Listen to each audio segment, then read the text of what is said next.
Au lendemain de la Seconde Guerre mondiale, l'Allemagne fut divisée en zones d'occupation par les vainqueurs. Les régions occidentales formèrent la République fédérale et la zone sous contrôle soviétique devint la République démocratique allemande. Cette division marqua le début de la guerre froide.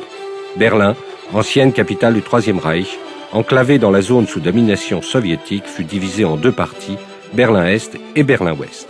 En 1961, le gouvernement est-allemand dressa un mur entre les deux moitiés de la ville. Le monde occidental s'attacha à éviter l'isolement total de Berlin-Ouest. Le président John Kennedy marqua son engagement en déclarant à Berlin même «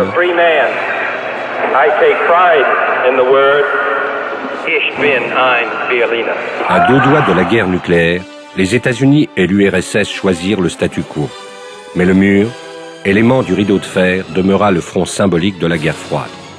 Au milieu des années 80, les tensions nées de la guerre froide s'apaisèrent grâce à la politique d'ouverture du président soviétique Mikhaïl Gorbatchev. Finalement, en novembre 1989, l'ouverture des frontières permit la libre circulation entre les deux moitiés de la ville.